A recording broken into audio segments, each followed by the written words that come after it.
That's not a comic book. Now that's a comic book. Oh my god, I might be starting to stream right on time and, like, actually getting stuff to work right at the beginning. This is amazing. This is new ground we are forging here on Sid Part 2's channel. Hi everyone, welcome to another episode of Comic Reviews.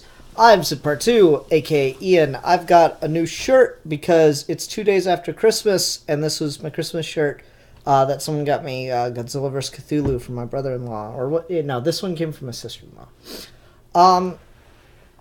In any case, we don't have a very big week this week. I got 3 new books and a trade to talk about. So I'll get to that in just a second. But before we get too far into the episode, I want y'all to know, and I need to adjust my camera, I want y'all to know that we are doing New Year's Eve live stream on Geeky Gentleman. Sunday, December 31st, New Year's Eve. We'll be streaming live, counting down to midnight, all that fun stuff. It'll be kind of funny to count down to midnight because Rasco will be there and he'll be 3 hours behind. But we're going to be doing it. We're doing a live stream on New Year's Eve from 10:30 to midnight, 1 a.m., somewhere in there. So I hope you show up for that. If you're like us and are such a loser that you don't have plans on New Year's Eve, that's okay in my book. I'll mention that at the end of the show as well. So, all that being said, for people that come here and don't just immediately click the links in the descriptions. By the way, if you come here and you don't immediately click the link in the description, but you don't want to hear me ramble on, there are links in the description that give you timestamps to individual books. Just in case you wanted to skip right to something. Anyway, this week we'll be talking about Wonder Woman number 37, Teen Titans number 15, and Batman Beyond number 15. And then for Trade Talk this week, we have Tales of the Green Lantern Corps, Volume 2. So, that'll just be a good old exciting time, I think. I got 2 people saying they're watching. I don't know who all that means, but I think everything's good on the streams, so I actually would kind of like to, sit back on Wednesday night and chill. I might make like a teaser or something for the live stream. But let's not delay any longer. 2 minutes and 2.5 minutes is plenty of time for people to show up. So, I always fuck it up. Let's start by talking about Wonder Woman, number 37. Now, I've not been a fan of this book since the new writer, James Robinson, I believe his name is, right? Did I get that? Yes, James Robinson. I've not been a fan of this book since James Robinson came on. I find his Wonder Woman to be really bland. I find his pacing to be really off. I think he wastes a lot of our time on stuff that we've already figured out and dialogue that doesn't need to be there. That opinion hasn't changed, and now I have more that I just generally don't like about the way he's writing this book, with the way he's writing Darkseid. When Darkseid was introduced as a baby, I was like, okay, we'll see how this is going to go. And I don't hate the idea of Darkseid feeding off of old gods. It's weird, but whatever. New universe, new rules, I suppose, is always an argument. But this is just the most bland, generic way you could possibly write Darkseid. Like, I've talked about how I like Jack Kirby, obviously, but I'm not in love with his writing like a lot of people seem to be. One of the exceptions to that is Jack Kirby had a really distinct voice for all of the Fourth World characters. Orion talks a very particular way, Metron talks a very particular way, and Darkseid talks a particular way. And they all sound like they come from the same world and that they all hang out together. But they all have very distinct voices. Like, what's the really amazing Darkseid quote from Jack Kirby's Fourth World? I am the tiger force at the center of all things. When you cry out in the night, it is Darkseid who you see, or something like that. It's like it's really epic and foreboding and everything. This is just bland, generic alien invader. And then just the way he's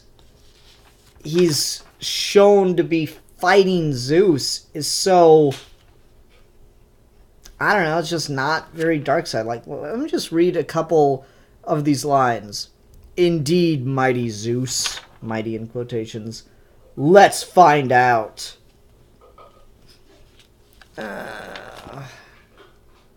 I've fought planets, slaughtered entire armies. You'll need more than fists of lightning, old god. Better? Feel this. Not, or am I? Feel that. You're weakening, Darkseid. I can feel it. Am I? Feel this. That's not awful. Now who's weakening, old god, old man? That's, no. Just no. The flow of this battle is shifting. I feel the fire. Yes, that's. You think my whole plan was regeneration through your bastard children? Too simple. No. That got me to the age I am, true, but they were never the real goal. Not even your daughter. I thought I'd see you again. No stopping you, apparently.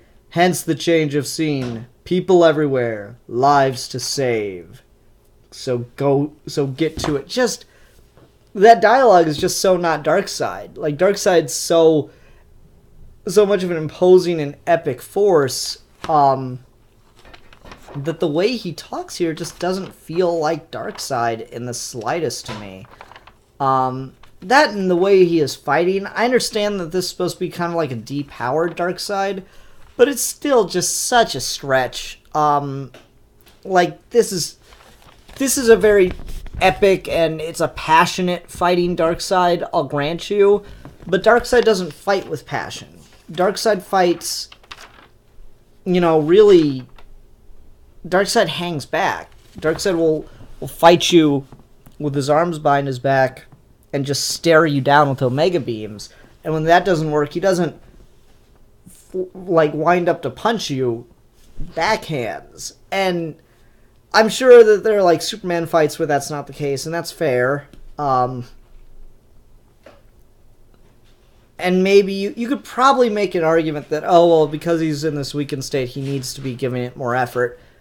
And I'm not going to disagree with you necessarily. It's just, it feels off. It feels really generic. It doesn't feel like there's that much thought put into it. It just feels like, okay, generic alien battle. I don't know what I've read from James Robinson before. I'm sure I've read something. I mean, you don't get onto a book like Wonder Woman if you've never done anything. But this is just not something I'm particularly interested in the slightest.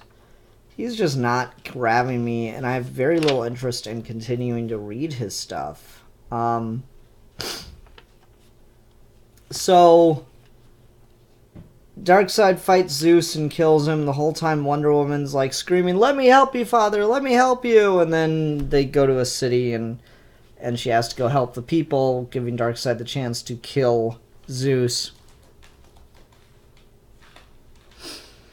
And then, I don't know, it's just, that's not Wonder Woman to me. And then she's mad at the end when the Justice League shows up, causing Darkseid to leave, because she was sure she could defeat him on her own.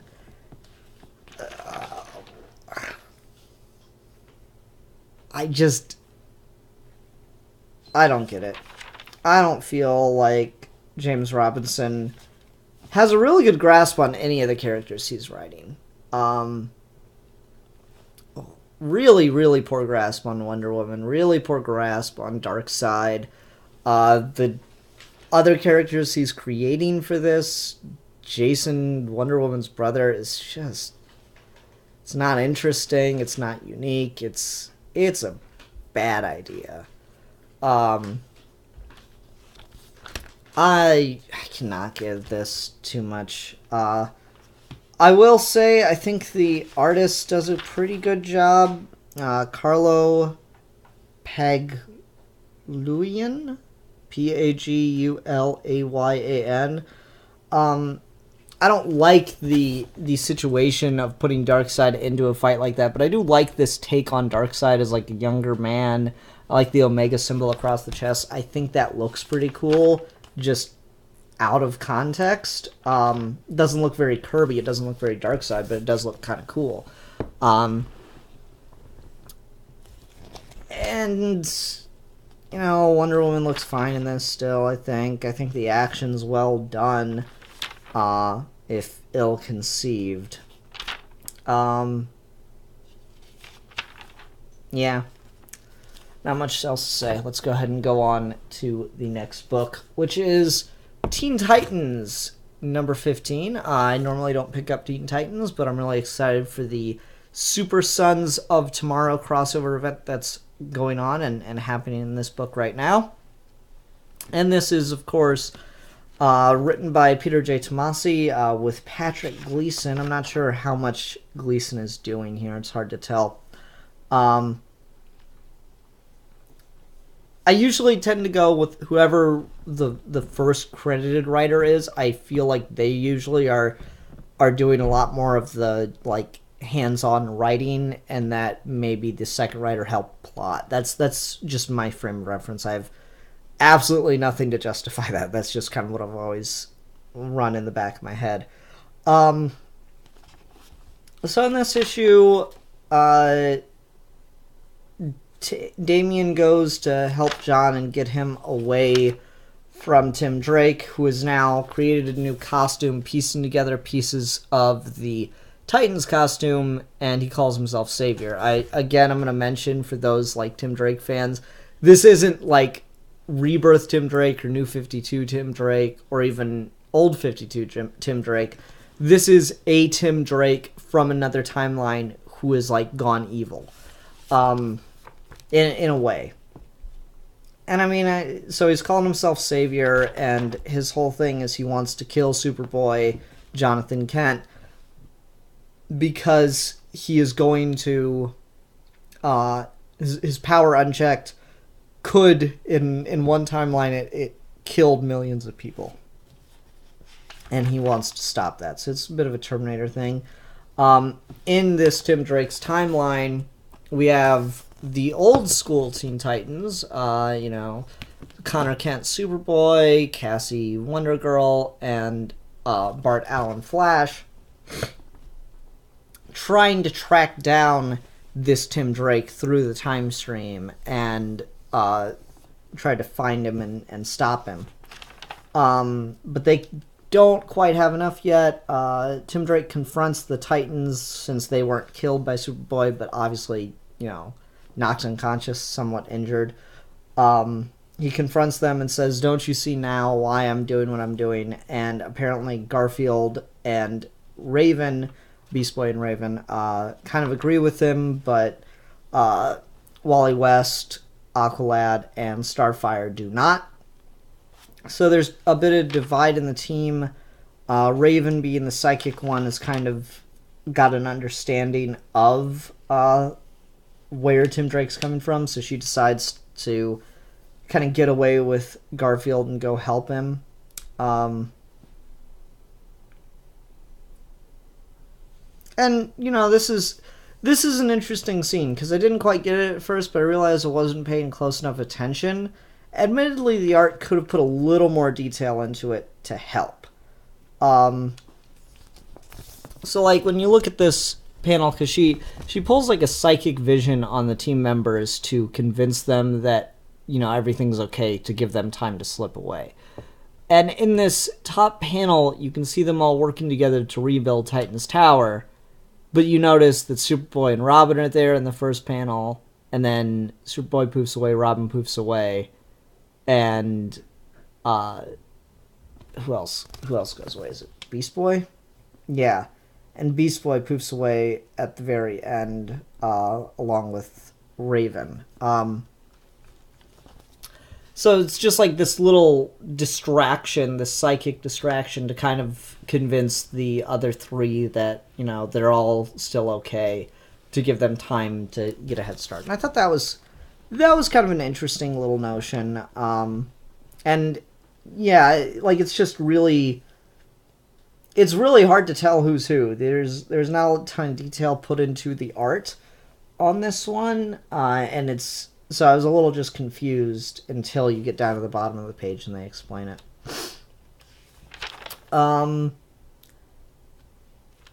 The future Teen Titans from the alternate time stream do somehow injure Tim Drake, and they seem to be able to now know where he's at, so they should be more prominent in the next issue, which is, I believe, Superman number 5.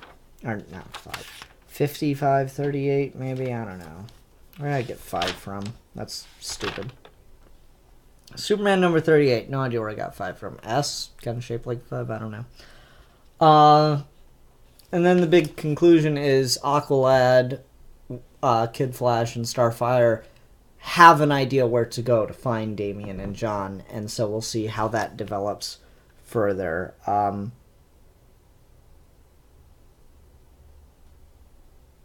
Sorry, I just got distracted by something that looks endlessly stupid.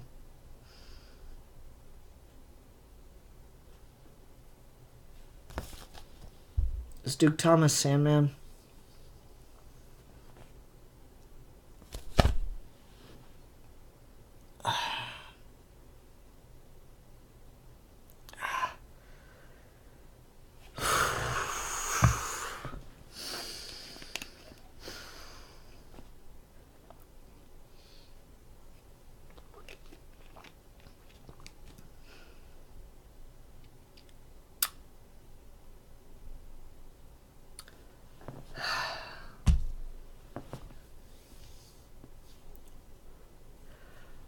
Okay, ignoring that. I will say, as much as I am enjoying just the, evolving relationship between Tim and Damian, or not Tim, John and Damian, I really like this scene that they have together where John is like, no, my powers hurt people, I can't have that, I need to get somewhere where I can't hurt people. And Damian's got to, calm him down. He's like, listen to me, John. I like that he pushed him against the wall. Listen to me, John. I checked the Titans' vitals before we left. They were all fine, unconscious but fine. You didn't hurt or kill anybody. Got it? Yeah, got it. And he goes through all this stuff that he's gonna do to help him, and I really like this scene at the very end. I won't be responsible for killing innocent people in this time or any other. I won't let that happen. I'm going to keep you safe, and we'll figure this out. Thanks, Damian. Friends help each other, right? Thought we were just partners. Shut up, John. That's really cute. That is... It's awe kind of moment, but then it's a really good moment for Damian, because he is always standoffish. Even after he's evolved to not be, a little psychopath, he is really standoffish with people, and he doesn't like having, attachments. And just the fact that, he's warmed up to this kid, and he does see him as a friend, even if he doesn't always want to admit it, and he's worried about his friend. I think that's really, really good. It's hard to tell when you have two writers credited on a book who's doing what, but given the way that Tomasi's been writing Damian and John, I've got a reasonable amount of confidence that he wrote that scene. So that being said, I am enjoying this, but the thing that got me really, really excited about this book, and that just hasn't, or about the story arc, I should say, and it just hasn't happened yet, is future Batman 666 Damian Wayne. That was the tease that got me what? And got me really excited to read this crossover. And aside from just showing up as part of Tim Drake's backstory in this, we don't really have any information on what's going on with that. If he's going to come back, if future Damien and future John are going to enter the story. I certainly hope so, especially with a title like Super Sons of Tomorrow. I certainly hope that they come in and have some impact on this story, but we'll see what happens.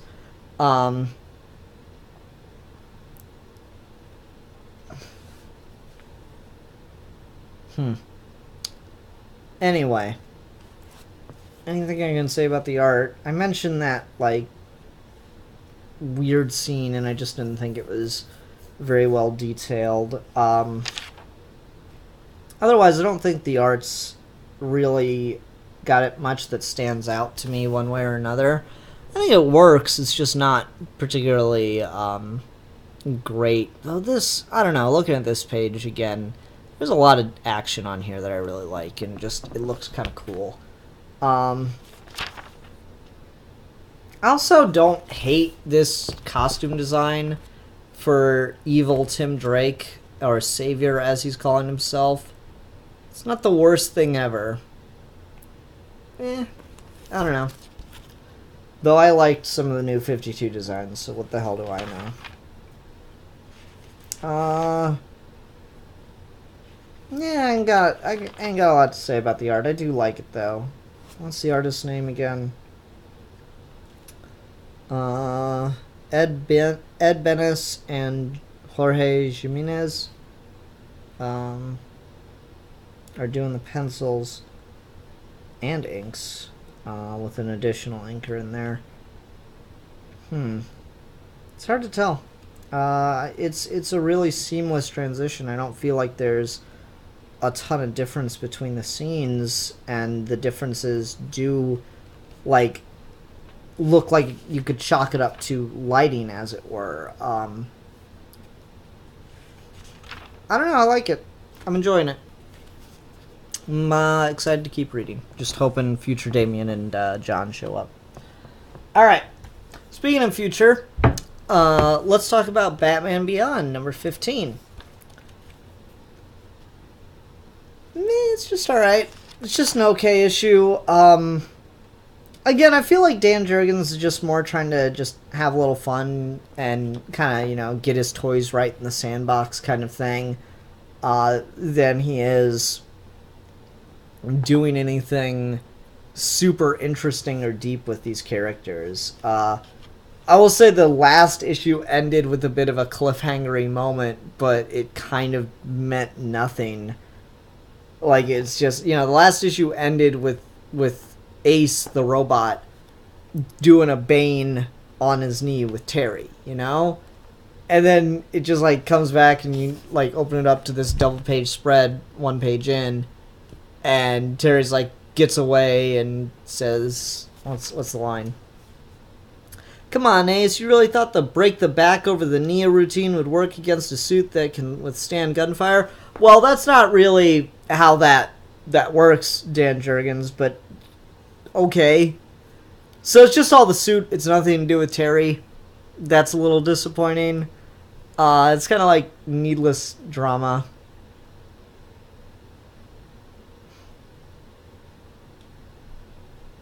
What the hell? Got someone in the live comments. I don't know what they're saying.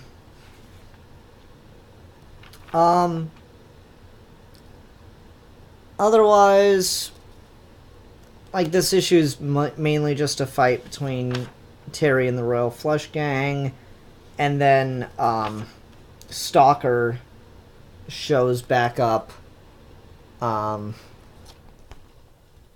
and Matt's watching training videos of Damien. So yeah, Matt's gonna be Robin. Matt is so gonna be Robin in this. Robin Beyond. Someone steals a picture of Terry from Wayne Manor. Terry goes to meet with Dana, but then Stalker tries to kidnap her, and he has to find a way to try to save her. But yada yada yada. Oh no, the wings have been destroyed. So, I mean, it's a pretty paint-by-numbers kind of comic book story in a lot of ways. But it's alright. It's working for me overall. I don't like the redesign on Stalker.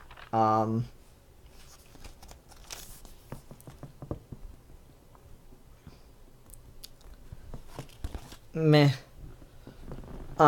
Just something about the robot legs, robot arms doesn't quite work for me. You know, Stalker was weird. Stalker had a very distinct design from the animated series, wherein, you know, the fact that he was, like, almost naked really sticks with you as a kid. So I think that kind of... this redesign doesn't really work for me. Otherwise, there's not really a lot to talk about with this book. The art's trying to be more minimalist, so it's just easier to comprehend. Phil Hester is doing the art. So it's trying to be more minimalist so that it just works better with the suit. Just a lot of the things, or a lot of the action has a lot of the facial expression stuff just has more minimalist design to it, so that when you get the minimalism with the suit, it doesn't stand out too much, which is fine. Grady Childs is saying, I thought you said Bane was in the comic, even though we saw him in the show. He's wheelchair bound after years of steroids, venom abuse. That was the implication I was getting. It looks like that might not be the case. It looks like, well, the Royal Flush Gang was hired by someone, and we don't know who it was that hired them to, you know, attack Terry McGinnis. We see them hiring Stalker here at the end and saying, oh, that was just to push him, that was just to test his limits. Joker's around in this continuity now. We haven't seen him since he kind of reared his face again. It could certainly be the Joker. The gloves of the hologram are purple, so that could be your hint that it's the Joker.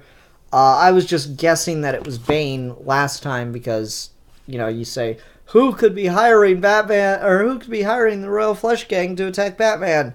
And then we get the, you know, tribute to the Bane image, so who knows. I don't know, not much to say about this issue. Just an okay one. It's fine. Oh, man. How's everybody doing in the comments? Alex, no last name. Hi, Alex, no last name. I don't know what you were talking about in your first comment.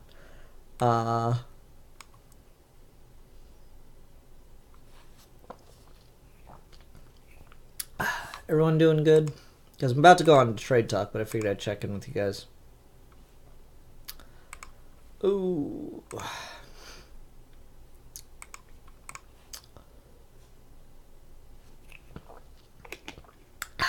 Man. I don't have very active chat sometimes. I'm not sure how long the delay is, though. I just feel like I ask how people are doing, and then I get no comments, and then I decide, okay, well, I've waited long enough, time to move on. And then I start getting a bunch of comments. Sean Staruk, Uki, I don't know how to say your last name, says, hey, and have you watched Happy? I saw the first episode and I really enjoyed it. I've got to watch more. It looks pretty ridiculously Grant Morrison. I really like Patton Oswalt's performance as the titular character, Happy. So I'm interested in that. Steve and I had kind of tried to do a Geeky Gentleman on it, but we just couldn't get the time together to do it. So maybe next year or something, since it had like a holiday theme. Kim Ranger says, are you going to pick up Greg Rucka's Brave and the Bold? See, I thought that was Liam Sharp writing Brave and the Bold. I didn't know Greg Rucka was attached. But I am planning to pick it up regardless. Unless we're talking about something else. I thought it was just Liam Sharp doing Brave and the Bold.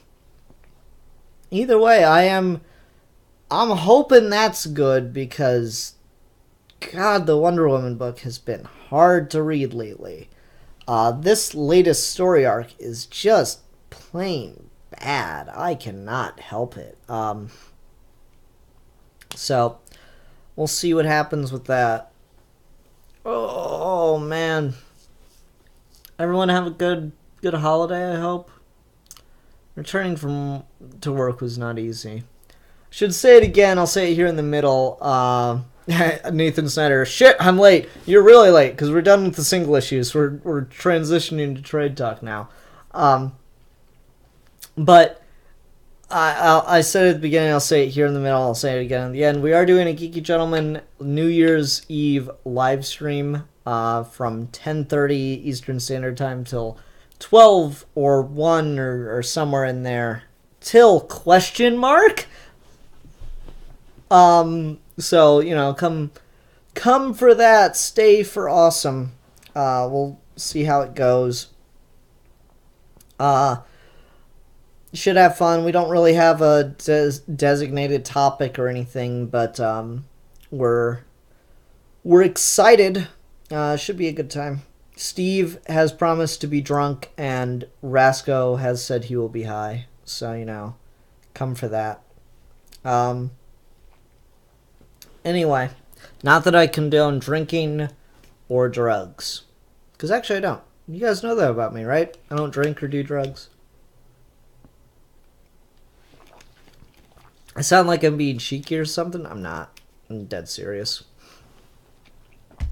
Anyway. I think that'll do it for the live interaction. You got it, people. That's it. That's all you're getting. I'm going to go ahead and go on to Trade Talk.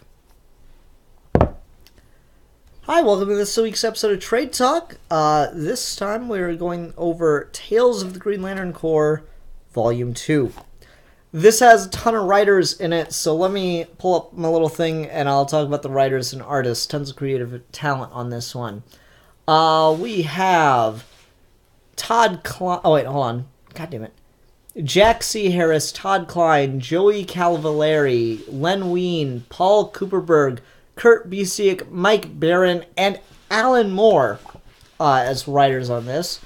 Artists include Jerome K. Moore, M-O-O-R-E, Dave Gibbons, Gil Kane, Don Newton, Kevin O'Neill, Don Heck, Marshall Rogers, and that is it. I had one name twice. Anyway, I'm excited to talk about this one because I think this is damn near perfect. This is the kind of stuff with Green Lantern that I love. And I wish we just had like a weekly backup that was just Tales of the Green Lantern Corps in a book, because I'd probably buy it just for that and not even bother reading the full issue. So this is what I really like about this is if anyone asks me, hey, I want to get into Green Lantern, but I don't really want to do like the whole read the entire Jeff Johns run or anything like that. What would you recommend as just a cool jump in? You don't really need to know anything except the general premise of Green Lantern. I could hand you this, and you would be pretty damn well set.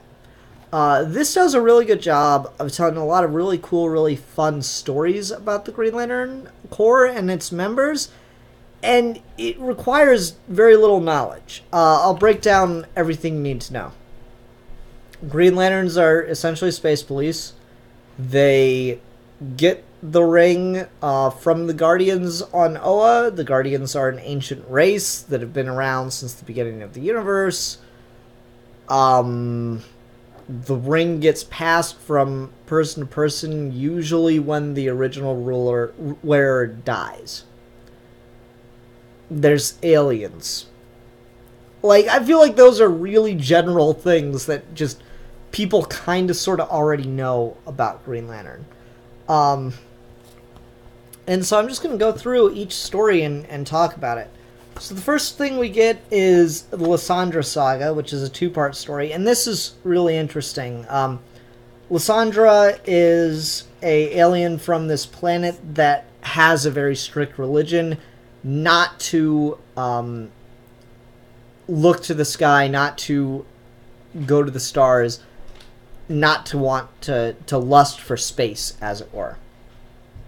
That's her religion's thing. But she discovers a fallen Green Lantern, and he makes her, his follow-up. He makes her the Green Lantern. And she then starts being Green Lantern for her planet, and the Guardians kind of talk to her via weird mind powers. And they make an exception for her so that she won't have to leave her planet, but she can still continue to be the Green Lantern. And then when she gets back to consciousness, the machine set up by the ancestors to monitor the heavens so that the people don't have to, in order to follow their religion, realize that their sun, their small, cold sun, is on the verge of going supernova. So she unites all her people and shows them the battery. And I really like this. Behold, this battery of power is the source of my abilities. Use it. Channel your wills into it. Command it to move Zythan away from the burning rays of a dying sun. And then as they're starting to do that, all of a sudden there's things stopping them from moving the planet. Something's trying to hold them back. And she has a brief chance to communicate with it through telepathy, and says that it is sacrilege to be looking up for a conversation or to venture outside of her atmosphere to talk to this thing that is stopping her planet from moving. So she requests that he come down and speak with her directly. Meanwhile, the planet's still moving.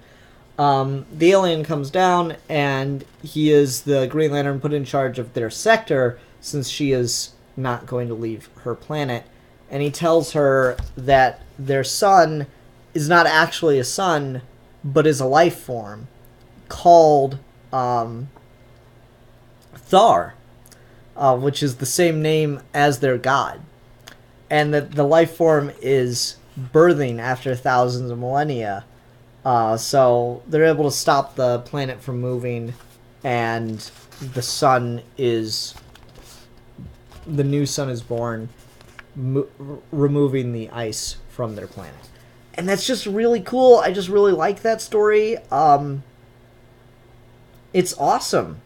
It's just really, really cool the way that all works out. It's super epic. There's moving a planet, there's a star having a child kind of thing. It's incredibly creative writing, and it's just fun, and it's like that kind of epic cosmic space scale that I really, really like, where it's just really out there sci-fi, but it totally works. The second story is called Dieter and Dragons, and it's about this Green Lantern who was an apprentice to another Green Lantern, and he tells a boy who is getting bullied a story about his first time using the ring, and how he misjudged and fought a dragon with it when the dragon wasn't really the problem. It was an evil king. So his mentor shows up and tells him of his mistake and everything that he did wrong. And that story I'm just okay with. It's nothing like super great or impressive, but it's fun, it's easy. It's got kind of like a fun ending that I don't want to give away. But it's a quick, short little story. I like kind of mixing the ideas of what Green Lantern is a bit, which is neat. Like, you can really expand the boundaries of what you can do with Green Lantern, because one thing I really liked about the Green Lantern Corps, and it comes up in a later story, there's no requirement that your species has had to make interstellar contact or have to be at a certain point of development to get the ring. I really like that. That's really cool to me. So he's just kind of on a planet that's like, it looks, at least to some degree, we don't see any modern technology. It looks like he's just on a planet that's kind of like in a fantasy Middle Ages kind of world. And that's cool.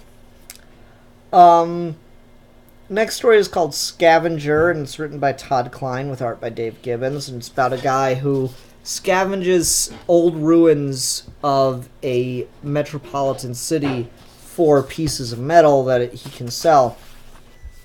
When a Green Lantern lands with his battery, and so he tries to pull the ring off and take the battery for its metallic value, but he can't manage to get the ring off, so he just carries the guy, and he's got a plan. The Green Lantern tells him that he's fallen, that there's a invader coming, and that they've got to let him use his ring, recharge, and all that stuff.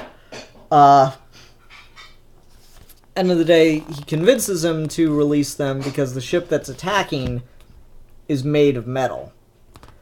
So I like this little ruse. He says he'll surrender if they just back off for a while and give him time to get the people at a safe distance for him to surrender. So they agree and they land the ship, but because the Spider Guild, who is the bad guy here, makes their ships out of yellow, and this is a time when Green Lanterns couldn't affect yellow, he's able to make a ditch in the ground and cover it with a green energy construct and make it look like grass. So they think they're landing in a field when they end up landing in a ditch and just kind of destroying their spacecraft, and all the scavengers rush in.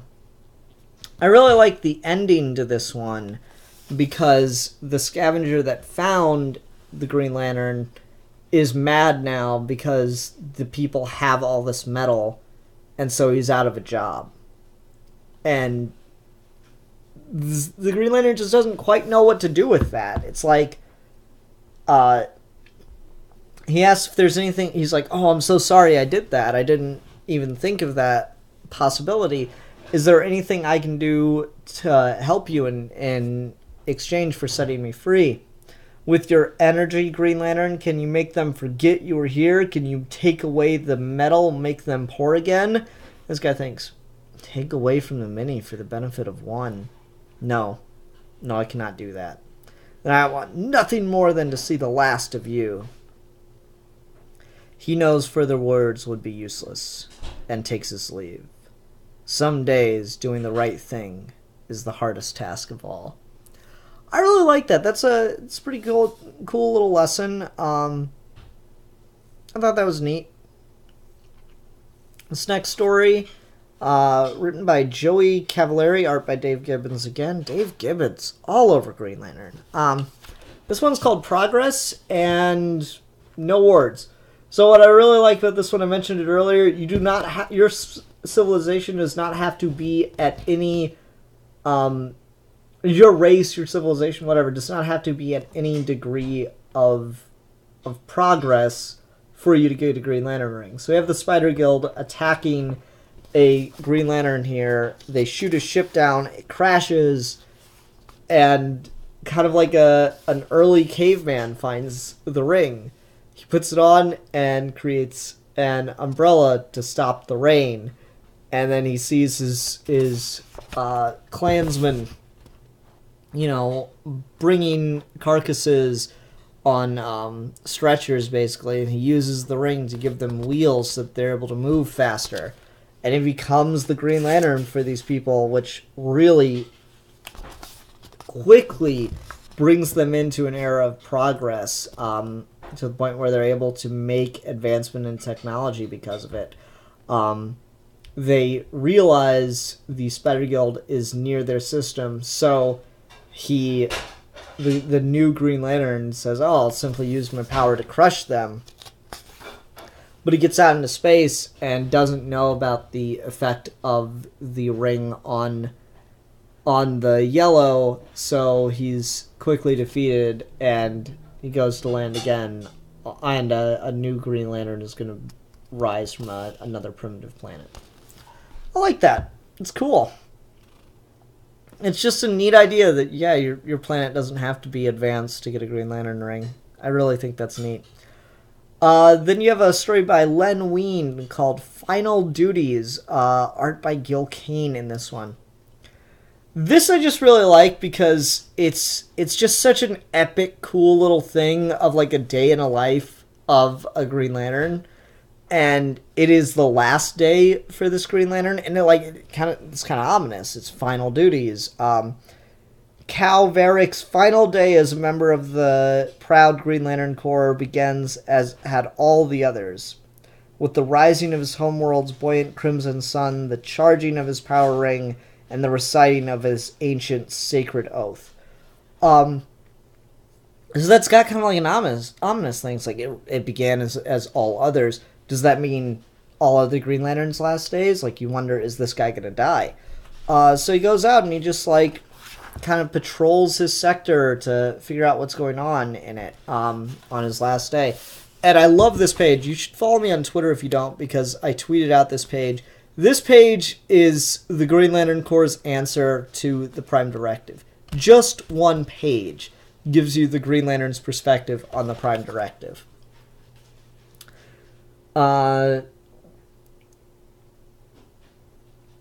First, Cal Varick stops at -3, wielding his power ring to prevent a hydro train wreck and thus save thousands of lives. Then he flies on to -4. The planet is once again racked by violent quakes, he notes, threatening the primitive civilization which struggles to survive here. Cal Varick has rescued these peaceful tribes before, but he will not be here to do so again, and thus his choice is clear. The task takes slightly more than an hour. And when it is at last completed, Cal Varick is pleased. -4 is safe now, at least for the foreseeable future. And he thinks, they worship me without reason. I merely do as I was chosen to do. Nothing more, nothing special. And I like he just stitches the planet back together with the constructs. That's cool. He stops a war between two planets. Just captures their whole army and brings it back to their own planet and kind of ruins their war machines. And then he stops on one other planet to catch a kite that a little boy has lost and an old man was trying to chase. And he returns the kite. Sees a meteor storm heading for another planet, redirects it, softens its blow so it's able to land on a planet yet in the throes of life. So he thinks, perhaps I'm creating new life now. And then he returns to Oa to retire, which is a rare thing that happens with Green Lanterns. This guy talked about being a Green Lantern for a couple hundred years. So, that's a good age to do that, I think. And I was just, I don't know, it's a really cool moment that he returns to returns to Oa to retire from the Corps. So it was his final day as a Green Lantern. I gotta tell you, Gil Kane, I think I said, was the one doing the art on this. Really kills it. It looks great. I'm not typically a big fan of older art styles, but this looks really, really good. Look at that energy flowing out of the ring and the battery. It's so cool. And just the way some of this stuff is handled, the constructs look really, really neat. I love the needle. I love the net. It's so simplistic, but it's just cool, this tube to redirect the meteors. And then once you get to the end, the central battery and the ring and all that stuff. It's really cool. Next one's a two-parter called Green Magic by Todd Klein with art by Dave Gibbons again. And this one, I really liked the premise, but the execution left a lot to be desired. The premise is really cool. On the solitary planet Rue, war has erupted between scientists and sorcerers. Caught in the crossfire is a young woman named Halarika Ran. Together with her sidekick Minky and her scientist friend Thark, she struggles to prevent an all-out attack, but only these three know that Hull is no mere sorceress. She is a Green Lantern. I like that. That is a really, really cool premise for a story that you've got a civilization with both magic and science like we have on Earth in the DC universe. And you've got a Green Lantern kind of caught in the middle of it that comes from a sorcery background. It's a really neat idea. it's just a cool idea. There's a lot of cool art in this story by Dave Gibbons, but it doesn't get to end. There is another volume of this of Green Lantern Tales of the Green Lantern Corps, I'm sure, but I don't think that this story gets to end. Otherwise, they would have put it in here. But yeah, I don't know. It's a cool idea that just isn't handled very well. It gets kind of messy. Tries to do too much at once. I don't really know how you fix it. That's a big premise to work with, and I'm kind of losing interest in it. Just like halfway through, I'm like, this isn't really working for me, which is probably why they stopped. Not everything's getting hit out of the park here, but it is overall really good. Oh, let me also say, I really, really like the old Green Lantern Corps logo, and that needs to come back, because that is a really, really cool title. I love that with all the fists raised in the air, creating the letters. I think that's really neat. Yeah, anyway. The next one is called One Night in a Bar on Laurel Hardy 11. This is written by Paul Kupperberg with art by Don Newton, and this is a cool story too. You're going to hear that a lot. This one's like a bar. Some guys are making a bet about this little furball that walks in, and the guy's like, oh, this guy's gonna kick some ass, take some names. And the furball walks up to some guys playing poker, says, hey, are you these pirates? And they're like, just the fuck alone, little brat. And then furball comes in and kicks the shit out of him. Just knocks him to hell, and it's Chip. It's Chip the Green Lantern, that's also a squirrel. Un momento.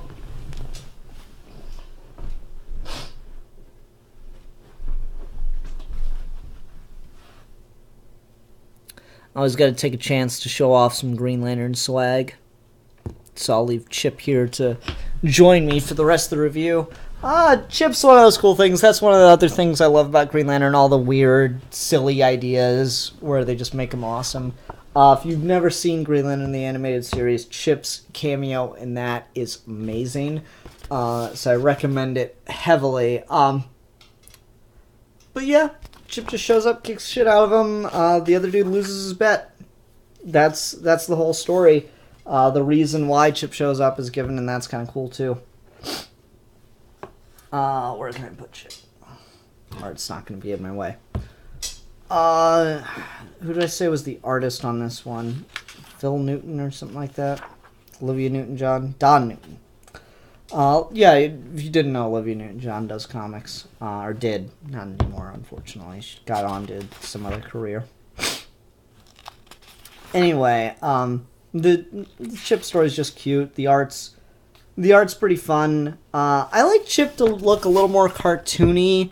This looks maybe a little more realistic. I don't know. This panel down here in the red kind of has more of a cartoony look. I don't know. I like Chip. Chip's one of them fun Green Lantern characters, and I like him. The next story is called I, Lantern by Joey Cavalieri with art by Kevin O'Neill. This is a weird one, but there's the Green Lantern Stell, who is a sentient robot. Who comes from a planet of sentient robots. And apparently he died. I didn't know that. Apparently he died, and one of the robots attending his funeral is just mouthing off, saying what a horrible Green Lantern he was, and how he didn't do his job right. Because this faction of radicals that they're at war with, these zealots that they're at war with, show up and just start attacking the robots left and right.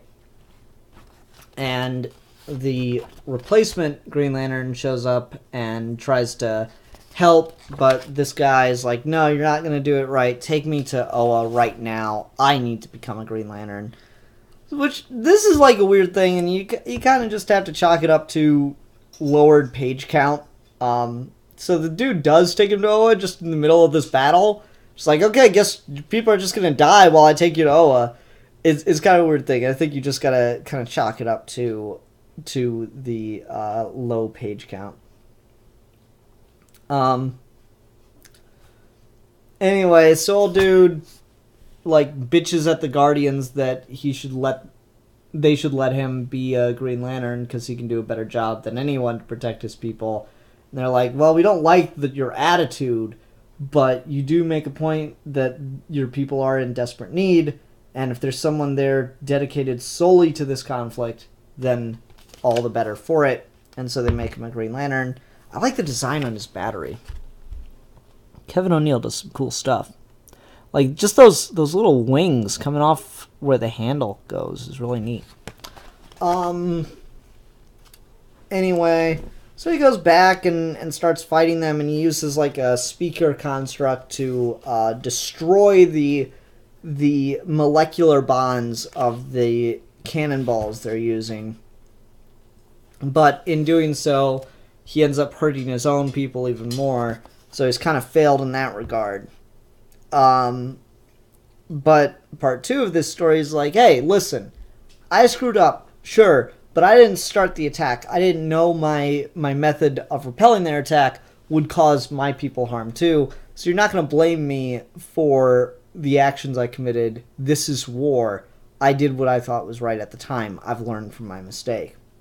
So that he gets to continue to be a Green Lantern, and he goes to the home planet of these zealots and takes them by surprise and starts attacking them, but then he realizes no one's around to see him defeat them, and he needs to inspire his people or whatever, really just bask in his own glory. So he takes them back to his home planet to show everybody as he defeats them, but they had some weapons on him, and they quickly overpower him and start killing off his people. So his last act as a Green Lantern is to limp and die at Stell's grave and use his power to resurrect Stell the Green Lantern and Stell's able to use his experience and knowledge to defeat the bad guys. I really like this panel layout right here. This is a really cool idea because it creates the logo. That's really neat. I like that with this, replacing the grid sections like that. That's really, really neat. And then Stell has like this cool moment at the end where they're like, everyone's like, it's about time you're back. Yorn was dreadful. And Stell's like, do not seek to blame him.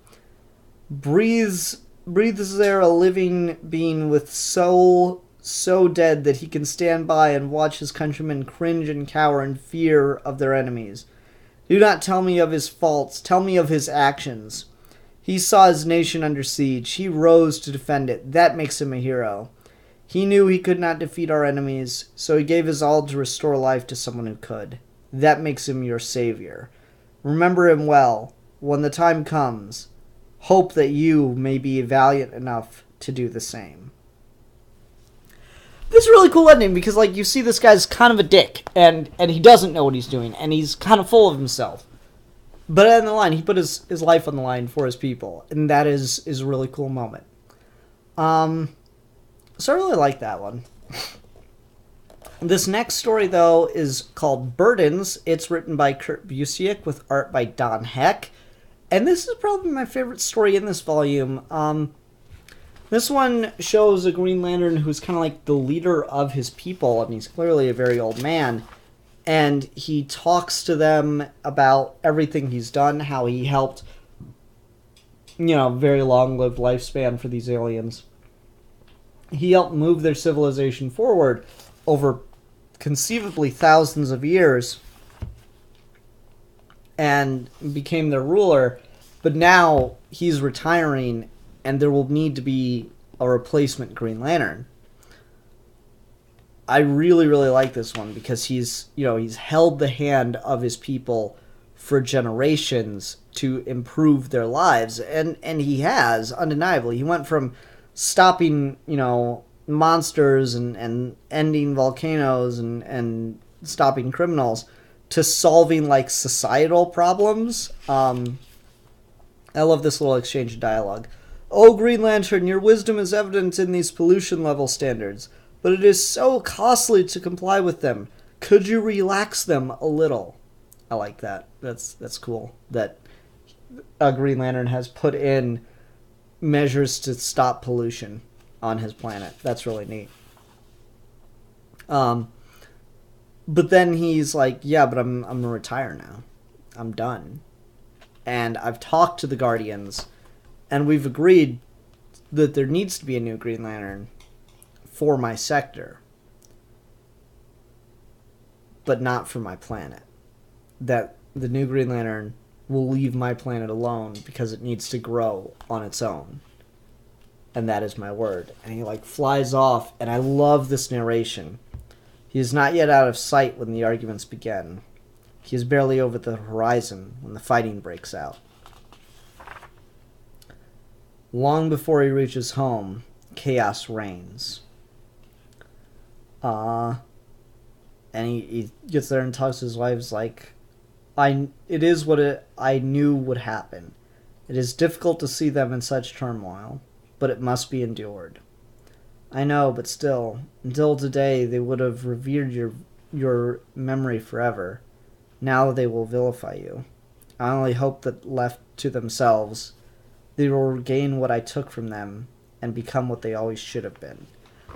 I really like that idea, because we talk about this all the time with superheroes of like, why doesn't Superman just rule the world? And like, yeah, I mean, he could, and maybe it'd be a better world, but what happens when Superman gets old and dies? Like, just what, assuming Superman can age or whatever. What happens with that? Like, how do you deal with this? If superheroes come in and solve literally all our problems, we don't put any of that initiative on ourselves, then we have a society dependent on a person. What happens when they're gone? And so this is an interesting idea of like, yeah, you can use the ring for anything. The ring is kind of an ultimate power in that regard. But it's all down to judgment. It's all down to wisdom with it. And so he used it for what he thought was the best thing he could do. But in doing so, he became a detriment to his society, because now they can't exist without him. Now there's chaos without him. I really like that idea. I think it's really an interesting idea to explore. Because this is kind of what Sinestro wants, is complete order under his rule. And this shows like, okay, let's just assume that you could do that ethically. What happens once that guy's gone? And I really like this. It creates chaos. The next story is called Forever Blowing Bubbles. This is written by Mark Barron with art by Marshall Rogers. This is a neat little story where you have a Green Lantern who is a stay-at-home mother, and she asked for a replacement from the Guardians when she had her child, but the kid's 5 now and still hasn't come, so she's kind of just gotten used to being Green Lantern still. I don't know how I feel about that plot development. I mean, like, no, I'm okay with that. Like, say your mom was a police officer when she got pregnant with you, and the act of getting pregnant made her realize she didn't want to be in a job that could get her killed like that. I can understand wanting to retire for that reason, but just ultimately not being able to is a neat little twist on it. So there's some bad guys doing a bad thing in their town. She is a glassblower by profession. And she goes out to kind of stop these bad guys. While she's out, she finds some supplies for her child that he wants related to glass blowing, and she decides to hold on to them when she is caught by the bad guys in a yellow bubble, which neutralizes her power. But because she has this glass blowing tech thing with her, she's able to blow a bubble around herself that is red, and thus be able to break out of the bubble they've trapped her in using her ring, since it's red from her side. I don't know how I feel about that, but whatever works. I guess like she expanded it to the point that it was the same size as the bubble, and then so breaking that broke the yellow bubble. She's able to save the day and get her son the supply she wanted. I don't know, it's a cute little short story. It works for me. Next, we have the big one that everyone's kind of aware of. For those that don't know, my personal favorite Green Lantern is Mogo. Love me some Mogo, man. Absolutely love me some Mogo. And this is Mogo Doesn't Socialize, the story by Alan Moore. So you have Arisha sitting here talking to Tomar Ray, and Tomar Ray just throws off who some Green Lanterns are left and right. This is Alan Moore showing off with how creative he can be. There are some Green Lanterns who cannot attend meetings. Leslie Pond, for example, is a super intelligent smallpox virus. On the other hand, does attend meetings, but since he is an abstract mathematical progression, only the Guardians notice his presence. And as for Mogo, well, Mogo doesn't socialize. It's stupid. It really is. I love what they retconned with as a character, because they actually did a retcon him in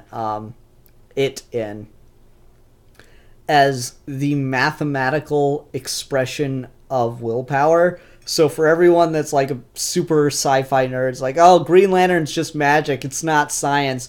Well, you can mathematically express willpower in the DC universe, so therefore it is science in the DC universe. And I'm really pleased with that one. Yeah, but Mogo Doesn't Socialize is the story of Bolfunga the Unrelenting, who comes to a planet seeking Mogo, the mysterious Green Lantern who has never been defeated. And he spends years on this planet seeking out Mogo, but he can't seem to find him anywhere. But he has found the clue that there has to be intelligent life, because there's just miles and miles of opened fields and clearings cut into very specific but very large, unconceivable designs across the planet. So like, it has to be a person doing this, someone with intelligence rather. But Bolfunga spends years, and he decides to start creating maps to figure out where he searched for Mogo.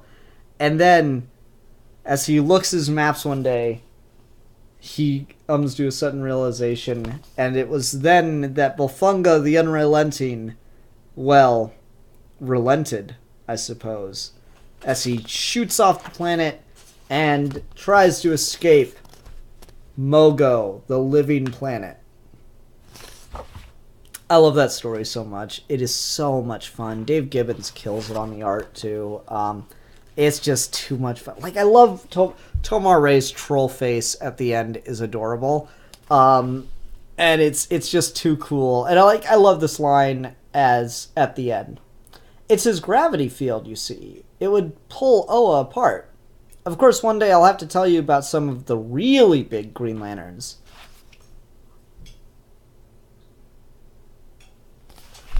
Tomar Ray, you're joking, right? That was all just a sort of scudsy butts, wasn't it? Wasn't it? Tomar Ray! Love it. I love it. Mogo's one of my favorite characters in the Green Lantern books. He's just so cool and so serene and wise, and I love when Mogo shows up. Then the next story is another two-parter called Insect Trust. This is written by Todd Klein with art by Kevin O'Neill. And this is another interesting story where we have a Green Lantern from an insectoid planet that has ended wars amongst the various clans, but this has caused a problem because now there's not enough food on the planet because they're insects. They breed like crazy and they're running out of food, and they don't want to work together to solve this problem. They want to kill each other because they're insects. If you've never heard the phrase insect politics, you should look it up.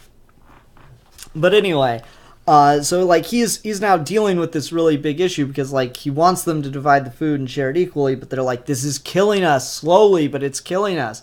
And that's when the Spider Guild shows back up again, and they decide to make this Green Lantern's planet into their latest breeding area.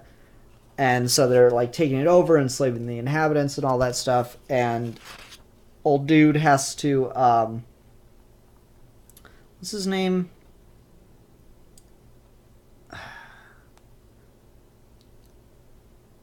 Goddamn, what's his name? I don't remember this Green Lantern's name. It's like Zax, X-A-X, I think. Zax of Zaxos. Anyway, so the Spider Guild captures him in a trap and parades him in front of his people.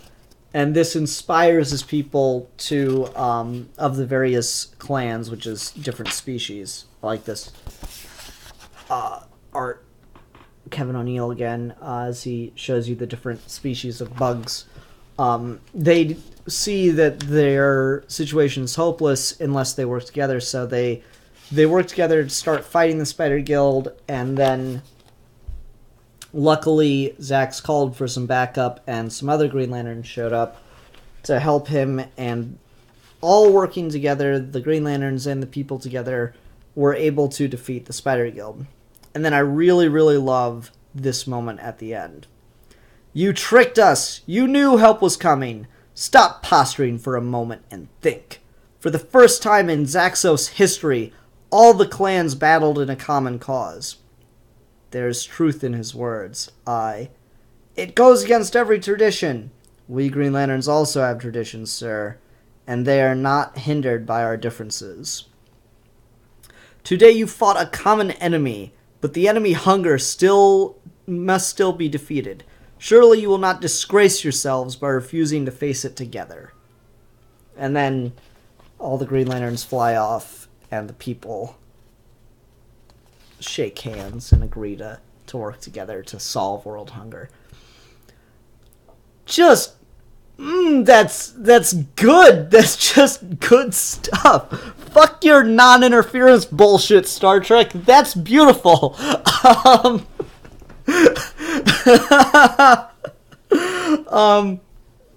I love that to death. That is just the best kind of thing.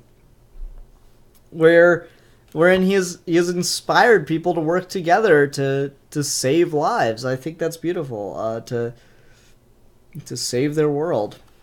He united them against a common enemy and then said, good, now defeat hunger. Don't disgrace yourself. You can do this. And that's just really cool. It's really sweet. The next story is called Those Who Worship Evil's Might by Paul Kupperberg, and Gil Kane is the illustrator. I will say it is Zax of Zaxos, by the way, because he's in this story. I will say this one is definitely the longest story in the book because it is the last story, and it's probably just drags too much and it's not very well paced. It's still fun. It's still fine. There's nothing really wrong with it. It's just like, yeah, it's a bit long. It's in like 2 parts. It feels like it's just kind of goes on forever. So I was not a huge fan of this, but it was still okay. A bunch of the Green Lanterns, including Zax of Zaxos, Chip of Helvin, Katmatui of Kruagar, Arisia of Gravos, Viex, Tomare of Xanadu, Araxis Kamunchik of Tumi 6, my bad. If I got any of that wrong, feel free to write in the comments how bad a person I am. Anyway, so they all like get to charge their battery or charge their rings off the central battery together, but right after they finish doing that, there's an earthquake, and they go to see what the cause of it is, and it's an attack from space of a weird phenomena, so they have to figure out how to solve the phenomena. And they do, and then they get back to Oa and realize that 3 Guardians have been kidnapped, so they head off into space since they're the only ones with a full ring charge and the central battery has been compromised. They head off into space to go seek out the Guardians, and they break off into teams doing so. This scene's really cool, where Tomari and Arisia fly into a fucking sun. That's a feat and a half right there, as they dive into a sun, because that's where the trail leads, and their shields just have to, you know, help them deal with it. That's cool. That's just neat right there. Anyway, so they get there and they find a Guardian, and then some monsters show up, and then it goes to the other team, and they get to a bar and they find a Guardian, and some monsters show up, and then it gets to another team, and they get somewhere and find a Guardian, and then some monsters show up. Then they're all united in some kind of weird dimension that bridges it all together, and they have to find a way to work together to defeat the bad guy. I don't know the name of the bad guy, though, off the top of the page. He mentions that he, like, had an encounter with Superman, but I've literally never heard of this guy in my entire comic book reading life. I'm trying to find a name.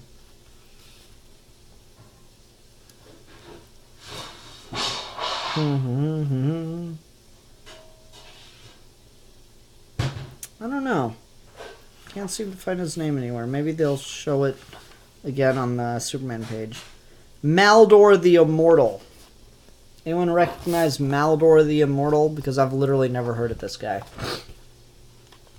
Anyway, they all have to band together and use their energy and blah, blah, blah, and fight the bad guy. It's just a really typical kind of, you know, like, I don't find this particularly compelling because I've just read Green Lantern stories before. One of the Green Lanterns, what's his name? I read it earlier. It's the one from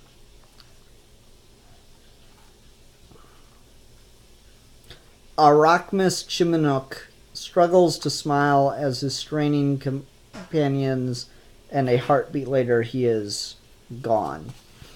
And he dies fighting and destroying the bad guy, saving the day. You know, it's fine. Jon Stewart's at the end here because it's somehow connected to him becoming Green Lantern instead of Hal Jordan. It's just fine. It's just a fine ending, but it's such a good collection right here. I've really got to hunt down other volumes of this because I thoroughly enjoyed this. And I'm really glad I finally got around to reading it. I've had it on my stack of stuff to review for this show forever, but I've just never gotten around to it. And that stack is not getting any smaller. So let's preview that real quick. As I mentioned, what will be taking up time for the next few weeks.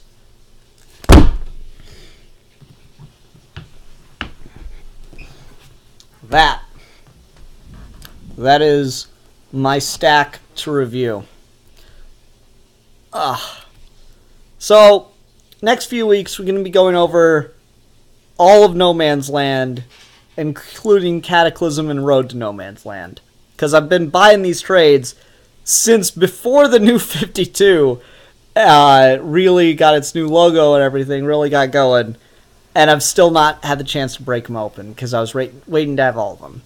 Then I got Batman the Doom That Came to Gotham and Green Lantern Kyle Rayner and the first volume of Dan Slott and Mike Allred's Silver Surfer. And then, I don't know if you can tell by the spine, got Multiversity. Oh, I'm holding that the wrong way. Multiversity, upside down. I've got this all kinds of backwards. Yeah, so I'm excited to get into all that, but we'll be starting with Batman Cataclysm next week, folks. Hope you're there. Hope you enjoy it. Hope you have a good time. Everyone, thank you very much for watching Trade Talk and Comic Reviews, and I'll catch you next time. Bye.